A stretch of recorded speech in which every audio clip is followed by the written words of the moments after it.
Thrithala block panchayat പെണ്ണിടം സ്ത്രീ സൗഹൃദ കേന്ദ്രം ഉദ്ഘാടനം ചെയ്തു. തൃത്താല ബ്ലോക്ക് പഞ്ചായത്ത് 2024-25 വാർഷിക പദ്ധതിയിൽ ഉൾപ്പെടുത്തിയാണ് സ്ത്രീകൾക്കുള്ള കൌൺസിലിംഗ് കേന്ദ്രം, ഫിറ്റ്നസ് സെന്റർ, വായനാമൂല, ഫീഡിംഗ് റൂം എന്നിവ ഉൾപ്പെടുത്തിക്കൊണ്ട് പെണ്ണിടം സ്ത്രീ സൗഹൃദ പദ്ധതി ജില്ലാ പഞ്ചായത്ത് പ്രസിഡന്റ് കെ ബിനുമോൾ ഉദ്ഘാടനം ചെയ്തു.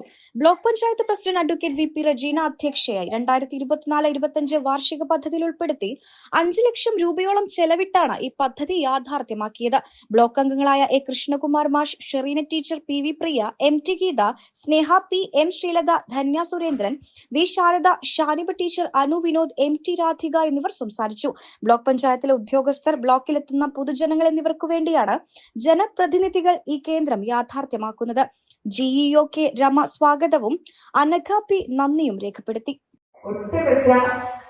ബ്ലോക്കിന്റെയും ഗ്രാമപഞ്ചായത്തിന്റെയും ഒക്കെ സൗഹൃദമായ ഇടപെടലിന്റെ ഭാഗമായി പാലക്കാട് ജില്ലയിലെ 88 തദ്ദേശ സ്വയംഭരണ സ്ഥാപനങ്ങളുമായി നല്ല തോതിലുള്ള ആത്മബന്ധമുണ്ടാക്കിയെടുക്കാൻ പാലക്കാട് ജില്ലാ പഞ്ചായത്തിന് സാധിച്ചിട്ടുണ്ട് എന്നുള്ളതും അതിനോടനുബന്ധമായി ചേർത്ത് വയ്ക്കുകയാണ്. കാരണം 88 പഞ്ചായത്തിനും ഒരേയധികം കാര്യങ്ങൾ പരസ്പരം ചെയ്തു പോകാൻ നമുക്ക് സാധിച്ചിട്ടുണ്ട്. ബ്ലോക്ക് പഞ്ചായത്തിനോടക്കം ഗ്രാമപഞ്ചായത്തിനോടക്കം ഇത്തരം സംവിധാനങ്ങളുണ്ട്.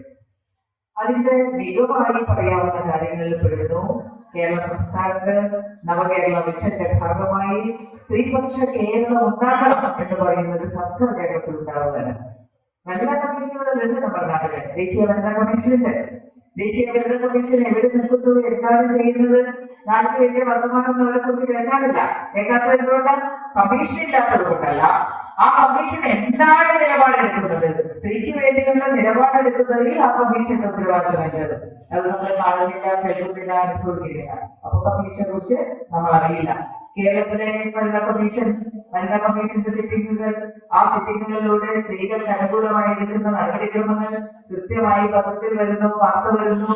ജാഗ്രതാ സമിതികൾ, പാലക്കാട് ജില്ലാ പഞ്ചായത്തിന്റെ നേതൃത്വത്തിൽ നടക്കുന്ന ജാഗ്രതാ സമിതി, താഴെ തദ്ദേശ സ്വയംഭരണ സ്ഥാപനങ്ങളിൽ നമ്മുടെ ICDSന്റെ നേതൃത്വത്തിൽ ബ്ലോക്കിൽ നേതൃത്വം കൊടുത്തുകൊണ്ട് ICDSന്റെ നേതൃത്വത്തിൽ നടപ്പിലാക്കുന്ന ജാഗ്രതാ സമിതി ഏറ്റവും ചിലകളുണ്ട്. പൂർണ്ണമായ അർത്ഥത്തിൽ ഇത് മുഴുവൻ ഗംഭീരമാണ് എന്നൊന്നും നമ്മൾ അവകാശപ്പെടുന്നില്ലെങ്കിൽ പോലും നമ്മുടെ ജില്ലക്കകത്ത് ഇങ്ങനെ ഓരോ കാര്യങ്ങളെയും ഓരോ മനുഷ്യന്റെ പ്രശ്നങ്ങളെയും കാണാൻ, കേൾക്കാൻ ഒക്കെയുള്ള നടപടിക്രമങ്ങൾ ചെയ്യുന്നു. ഈ അടുത്ത ദിവസങ്ങളിലായിട്ട് പ്രീ കാലിക്കറ്റ് കൗൺസിലിംഗ് അടക്കമുള്ള സംവിധാനങ്ങൾ കേരളത്തിനകത്ത് ഉണ്ടായി വരുന്നത് നമ്മുടെ അമ്മമാരും ആഗ്രഹിക്കുന്നു, കുഞ്ഞുങ്ങളും ആഗ്രഹിക്കുന്നു, പെൺകുട്ടികൾ ആഗ്രഹിക്കുന്നു. പ്രീ മാരിറ്റൽ കൗൺസിലിംഗ് വേണം. പണ്ട് കാലത്തുണ്ടോ? പണ്ട് നമുക്ക് ആലോചിക്കാൻ പറ്റുമോ? ഒരു വിവാഹത്തിന് മുമ്പ് ഇത്തരം ഒരു കൗൺസിലിംഗ് വേണമെന്നൊക്കെ പറഞ്ഞാൽ എന്താ പറയുക, അത് വല്ല പ്രശ്നം ഉണ്ടാവും അല്ലെ?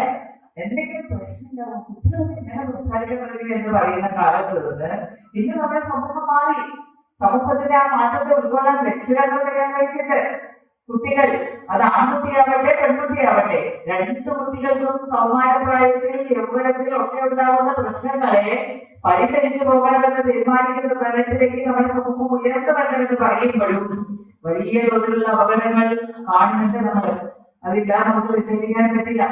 എത്ര പ്രശ്നങ്ങളാണ് ഈ 21ാം നൂറ്റാണ്ടിൽ നമ്മൾ ജീവിക്കുമ്പോ നമ്മൾ പറഞ്ഞ പോലെ സ്ത്രീക്ക് ഇത്രമേൽ സ്വാതന്ത്ര്യത്തോടു കൂടി ജീവിക്കാൻ പറ്റുന്ന ഒരു സാമൂഹ്യ ഇടം ഉണ്ടാക്കിയെടുക്കണമെന്ന് പറയുന്ന നമ്മുടെ കൊച്ചു നാട്ടുകാർക്ക് പോലും നമുക്കൊന്നും തന്നെ ചിന്തിക്കാൻ പോലും കഴിയാത്ത രീതിയിലേക്ക് നമ്മുടെ നല്ല അഭ്യസ്തരായ പെൺകുഞ്ഞുങ്ങളുടെ മനോഭാവം എവിടേക്ക് പോകുന്നു എന്നുള്ളത് നമ്മളെ അതിശയിപ്പിക്കുന്നുണ്ട്. പെണ്ണ് കുതിക്കും പെണ്ണിനെ കുതിപ്പിക്കുന്ന കനക ഘടകാഭരണങ്ങളുടെ കമനീയ ശേഖരവുമായി പട്ടാമ്പി പട്ടണത്തിന്റെ കനക കൊട്ടാരം Manukkas gold and diamonds, Manukkas tower, railway over ബ്രിഡ്ജിന് സമീപം മെയിൻ റോഡ്, പട്ടാമ്പി.